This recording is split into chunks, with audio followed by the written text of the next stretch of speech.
Hello Virgo, Virgo Rising and Virgo Moon people. This is your weekly astrological and card forecast for the week starting February 27th, 2017.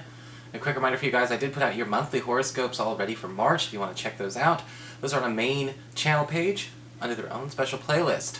And of course, if you ever want to get a session with me, you can always go to my website, integrativemysticism.com.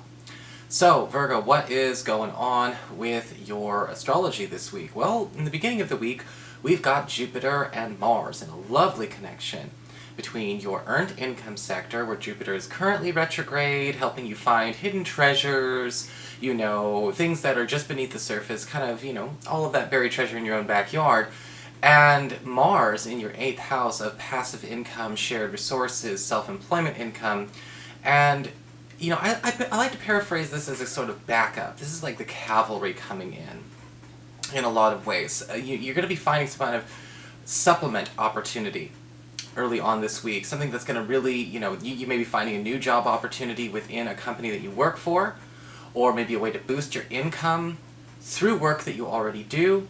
There could even be a friend or a very powerful ally, either in business or in your social life, providing you with some kind of extra support to boost your finances, or to even help you land a very promising gig.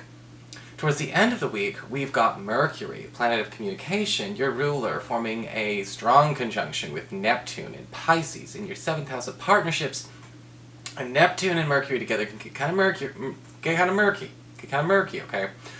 Because we tend to see a euphoria that comes from Neptune during this time. And Neptune's not the most articulate. It's not gifted with details, we'll put it that way. And when Neptune and Mercury get together, Mercury tends to get a little drunk. And there may be some confusing interactions going on with a partner or a close one-on-one relationship, either a boyfriend, girlfriend, husband, wife, best friend, roommate, all of those kinds of things, where the lines are getting blurred a little bit with this person. This could all be for the best, but it's going to still be very confusing. I would very, very much advise against trying to be the person who tries to take anything or make anything for keeps at the end of this week around whatever this conversation is. Because we could be airing some really loving thoughts, we could be sharing some vulnerabilities, and maybe it is just all in the interest of sharing, but not quite acting on these things just yet. And if we try to act on it or turn it into something, in absolutes, which I don't recommend, might end up causing a bit of a conflict that we can and should avoid. So what's going on with your cards this week? Well, for your spiritual advice, we do have the card of the Yule Singer. And this card talks about a need for this week to be all about more frivolity in a lot of ways. Taking a break for yourself, actually being able to recharge your batteries, but recharging your batteries with activity, pleasurable activity, recharging your batteries, not just sitting still and taking downtime, which can be nice too, but also being able to indulge those areas of your life that have become a little bit neglected. Sometimes we work way too much. Sometimes we have, a situation with a family member, or with a partner, or with an undertaking that we have that goes way too long, that takes up way too much time. And it will burn us out. And the Yule Singer is talking about how to cure your burnout, focusing on curing and staving off burnout this week by, again, recharging your batteries with a different type of activity. Enjoying a bit more frivolity, enjoying a bit more play, and taking a bit more time to actually enjoy those things. And, it might sound a little bit, like a little sweet, little idealistic, little cutesy-poo, but at the end of the day, it is more in the interest of being well-rounded. For your Earth sector, when it comes to your work and finances, we do have the Lover's card upright. And this card's kind of interesting because we have an alliance being formed. Some kind of strong, maybe partnership opportunity, or maybe, a collaboration opportunity, a hire, contracts being signed, things being ultimately made official at the workplace. And the Lover's card is also talking about a need to pay attention to where we need to be more exclusive with who we have our interactions with this week.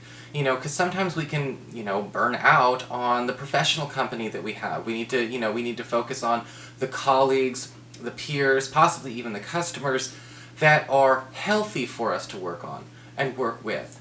Okay, because we are having that opportunity this week. We already see a lot of breakthroughs financially. So it's not just anything and everything goes, though. You don't have to suffer to get the good. And the Lover's card upright could indicate a long-standing commitment also being set in stone with your work life as well. Remember, it is okay for this to happen, even if it is Venus retrograde, because Venus retrograde and Mercury retrograde don't play by the same rules. Astrology is more complicated than a lot of people make it look, but we should be grateful it is.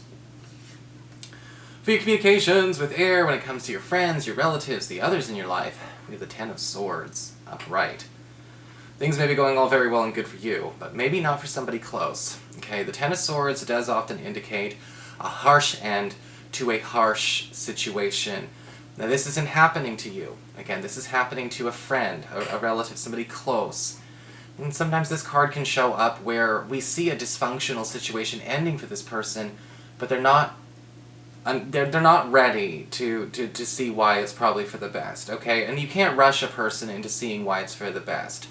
If a person is leaving a toxic relationship, leaving a dysfunctional work situation, walking away from a dysfunctional friendship, they're going to grieve first, and you have to let them. Don't do the, look on the bright side, be grateful for what you have, count your blessings. That's what I call the fluffy bunny New Age dismissal. Empathy is not that. As far as what it is, how it's affecting the whole situation, well, we've got the Eight of Pentacles reversed. So, usually when we see this happen, what's causing this to happen, the Eight of Pentacles reversed, there's some kind of detail this person left out, this person missed, they're missing signs, they're missing red flags, and again, they're suffering for it. And how it affects you is the Chariot card reversed, which basically means, we're going to have to be there for our friend or our loved one, but at the same time, it may be hard to be in two different places at once. For our challenge this week with fire, we do have the Page of Cups upright. Interestingly enough, how do you handle good attention? How do you handle flirtation? Positive attention coming your way. How do you handle that, Virgo? How do you handle when people are maybe being flirty with you, complimentary of you, doting on you? It can be kind of weird. It can be kind of weird. If you're not comfortable with that, if you're not comfortable with people, almost waiting on you hand and foot, that can be a challenge. I know that's not easy for me to deal with. And the Page of Cups upright is saying that this week you've got people giving you a lot of attention, a lot of good attention, a lot of loving attention. But it may just seem like more than you're used to. But that doesn't mean you need to turn it down or shut it out or do any rejecting, just because you're not comfortable with it. Because we don't want to hurt anyone's feelings either. For your emotions with water and your romantic life, we've got the Seven of Swords reversed. And this is kind of an interesting card. We've got something coming back, or something being revealed this week. You may be finding out that somebody has been harboring some emotions for you, maybe a secret crush, and either they're ready to confess, or news just comes to the grapevine that so-and-so's always liked you. You may find out that maybe somebody's coming back into your life as well with the Seven of Swords reversed. Somebody may be trying to reach back out after a period of long silence. For those of you who are currently coupled, the Seven of Swords reversed says your partner does have a secret to confess to you, but it may actually be something that really does benefit you, the couple, and the family unit. Something they've been working on, or had, a plan of action, or maybe an epiphany that they've recently had, that they've had to chew over, but they're ready to come out with it. So that is your forecast, Virgo. I hope you enjoyed it. If you did, please like, share, and subscribe. I appreciate it. And of course, if you'd like to get a session, you can always follow the links below, or go to integrativemysticism.com.